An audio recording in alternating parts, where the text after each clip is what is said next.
And second, they go long. And that's a bad combination. If you suck and you go short, it's okay. And if you're great and you go long, it's okay. But when you suck and you go long, it's like being stupid and arrogant. It's a bad combination. And so I use the top 10 format so that in case you think I suck, at least you can track progress through my speech and approximate how much longer I'll suck. So I'm going to give you my top 10 tips for tech entrepreneurship. Yeah? And this is serious, believe it or not. Really, I worked on this today. So, number one is, I think the richest vein for successful tech companies is that the founders build something that they want to use, which is very different than the founders saying they looked at some report from IDG or IDC, or they read about some hot segment in TechCrunch or Mashable or Read Write Web, and they decided, oh yeah, shrimp farming is hot this year. Let's go do shrimp farming software, and they could care less about shrimp farming. So I think algorithm number one is build what you want to use. And arguably, that's the core of Apple Computer, because Woz and Steve built the computer that they wanted to use. That was the foundation of Apple. And just before I came on stage, there's this great story, and you're going to love this plug, right? You're going to thank me for a long time. So there is a gentleman who's going to show you this, which is a helmet lock for bike helmets, and he was telling me the story that he was sick of having to carry his helmet around, so he created a lock for his helmet. This should cut into your 5 minutes. So I mean, that's the kind of story. I think that Larry and Sergey were trying to build the search engine that they wanted to use, and David and Jerry of Yahoo were building the web directory that they wanted to use. So that to me is the richest vein. Build the stuff that you wanted to use. The second piece of advice I would give you is that the next step in entrepreneurship is you start prototyping. Many people believe the next step is to boot PowerPoint, create a pitch, or boot Word, and write a business plan, or boot Excel, and do a financial forecast. All of that is BS. What you should do is boot your compiler, boot BBEdit, boot your HTML editor, boot whatever it takes, start prototyping. Don't worry about the business plan, don't worry about PowerPoint, don't worry about Excel, start prototyping. That's step two. Step three, when it comes to pitching, observe what I call the 10-20-30 rule of pitching. The 10-20-30 rule of pitching is you should use 10 slides. You should be able to give those 10 slides in 20 minutes, and the smallest font on the PowerPoint presentation should be 30 points. Okay? So the reason why you want 10 slides is most people can't handle more than 10 thoughts, especially an ADD venture capitalist. 10 thoughts, okay? You need to give those 10 thoughts in 20 minutes because, frankly, most of the world is using Windows, and everybody who uses Windows needs 40 minutes to make it work with a projector. If you're a Macintosh user, you really will have an hour. God bless you. And the reason why you use a 30-point font is because when people who use a 10 or 12-point font, what they do is they inevitably put a lot of text, and then they start reading the text. And if you start reading the text in your presentation, basically the audience, one slide into it, figures out this is a bozo. This bozo is reading his slides. I can read faster to myself than this bozo can read to me out loud, and you lose your audience. Okay? So 10 slides, 20 minutes, and 30-point font. Step number 4 is take your most conservative forecast, your absolutely worst case forecast, add 1 year to it, because you're going to ship 1 year late, and divide by 100. And that's probably what's going to happen. And all of you are looking at me like, no way, guy, that never happens that way. And I will tell you that I have never had an experience where a company shipped on time and came anywhere close to the first year forecast. So maybe it's not divided by 100, but it's divided by 10 at least. And maybe it might not be a year, but I'm telling you, no one ever ships on time. So a good VC, whenever they hear your conservative estimate, will do something like that. They'll add a year, divide by 10. I divide by 100. Because I'll tell you, the typical pitch that you're going to give is, this is how it goes. So people say, well, there are 300 million Americans, and we're selling dog food. So using the top-down approach, you take 300 million Americans, you say 1 in 4 owns a dog, that's 75 million dogs. Each dog eats 2 cans of dog food per day. That's 150 million cans of dog food per day. How hard could it be to get 1% of that market? Or 1.5 million cans of dog food per day will make $2 per can. So conservatively speaking, worst case, first year, we'll be making $3 million a day. Add a year, divide by 100. My 5th piece of advice is never hire relatives. Never hire relatives. Inevitably, it'll come down to a point where one of you has to be fired.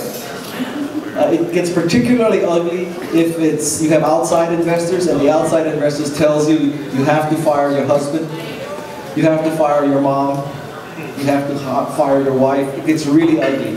Don't do it. Don't hire relatives. The 6th piece of advice is you should make a product so great and then assume that you have $0 to market it. And I think today, the zero marketing budget is a reality. And it's not only a reality in the sense of difficulty in raising capital, but it's a reality in the fact that it's doable. And it's doable because of events like this, because of bloggers who need stuff to write about, because of Twitter, because you can broadcast things on Twitter for free, and because of Facebook, because you can broadcast things through Facebook for free. So a very good assumption for a marketing budget is $0. Then ask yourself, how would we roll out the project?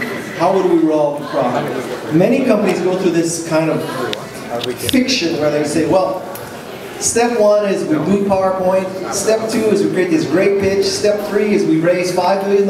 With the $5 million, we'll allocate $2 million for our rollout. This means that we can probably go to Demo and TechCrunch 50, and we'll go on all those shows. We'll hire a public relations firm for $15,000 a month, so we get an Oriental art history to talk to us about how they're going to get us into the Wall Street Journal.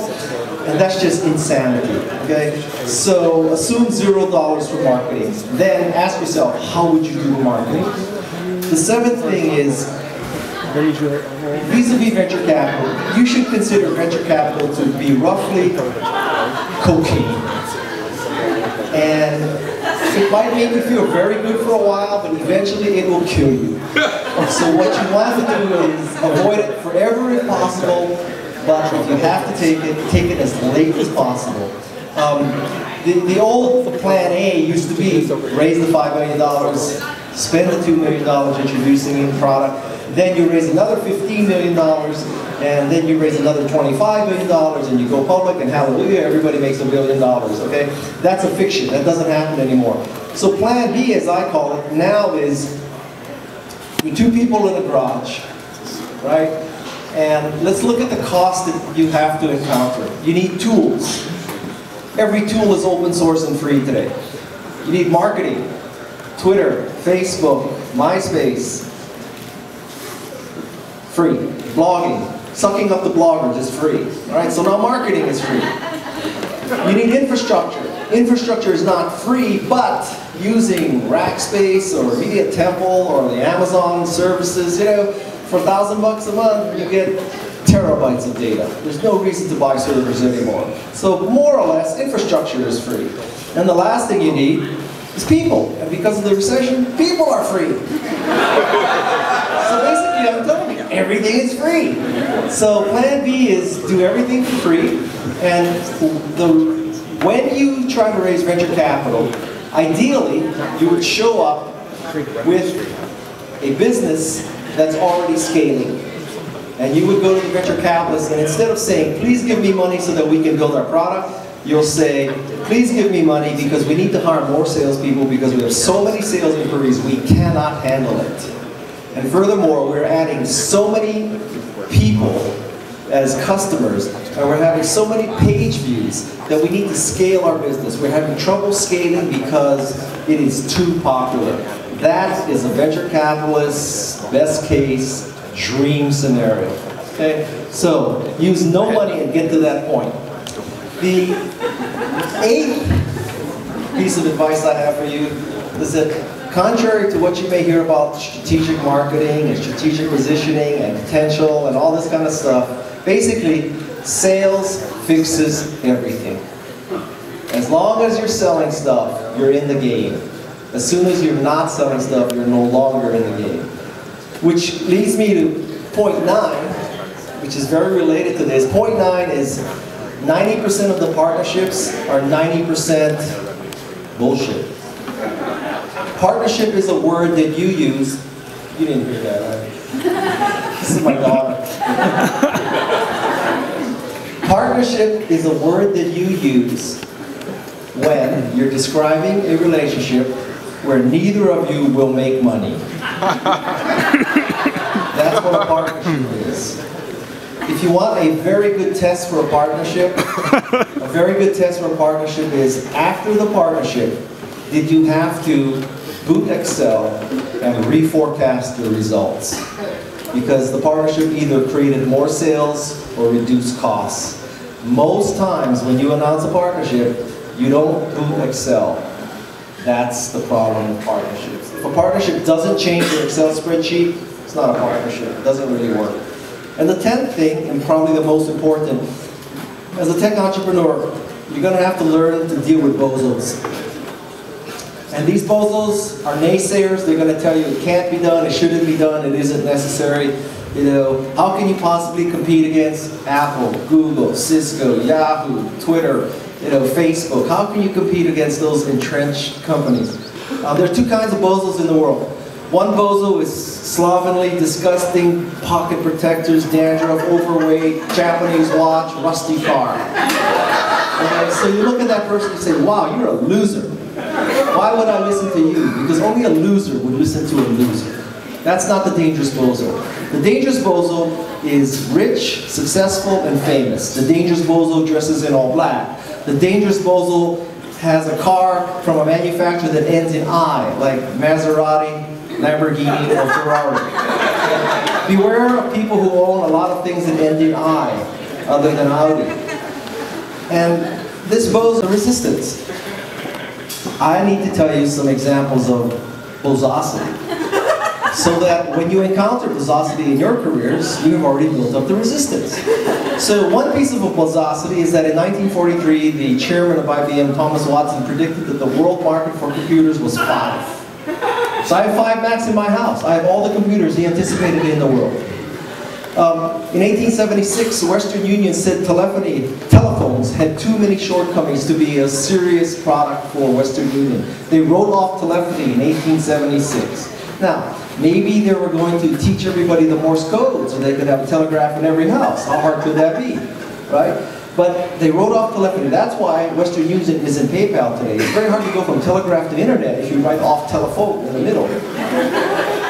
Ken Olsen once said there's no reason why anyone would want a computer in their home. Ken Olsen was the founder of DEC.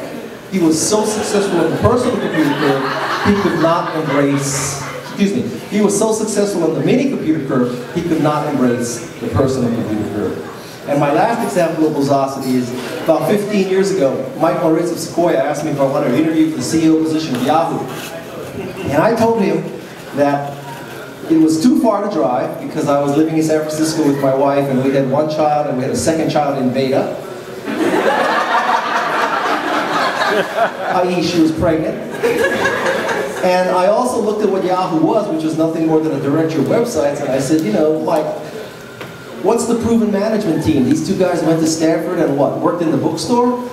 What's the proven business model? They're going to sell ads to ARPANET scientists? What's the proven technology? They just created a directory. There's no defensible, patent-pending, curve-jumping, Nobel Prize-winning technology.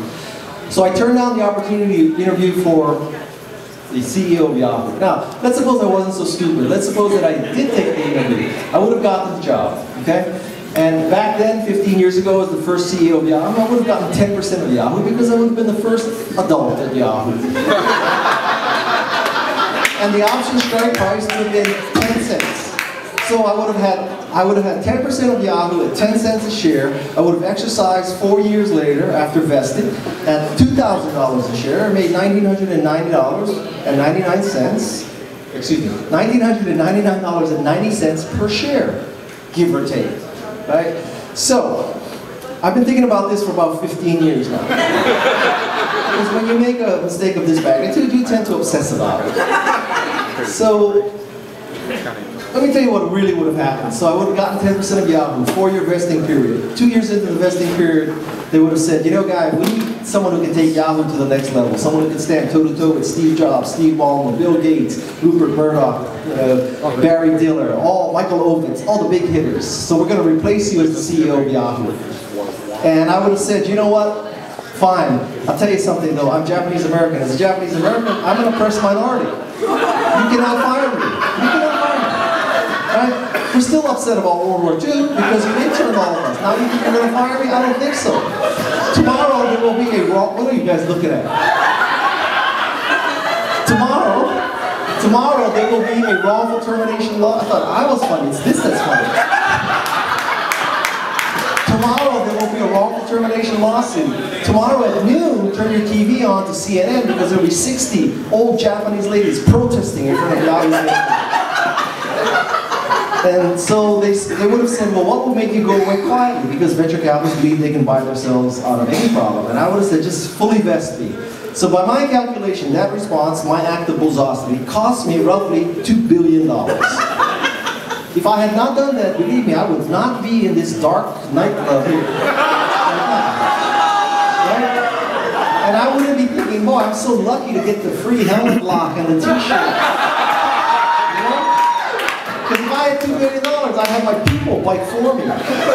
So, the point is, you cannot let the bozos grind you down. And I wish I could tell you when bozos tell you you can't succeed, it won't succeed, it's not necessary. I wish I could tell you that means you'll succeed. It doesn't work like that. But I'll tell you what, if you listen to those bozos and don't even try, you will never know. And that's truly a loss. And those are my top 10 tips for entrepreneurship. Thank you very much.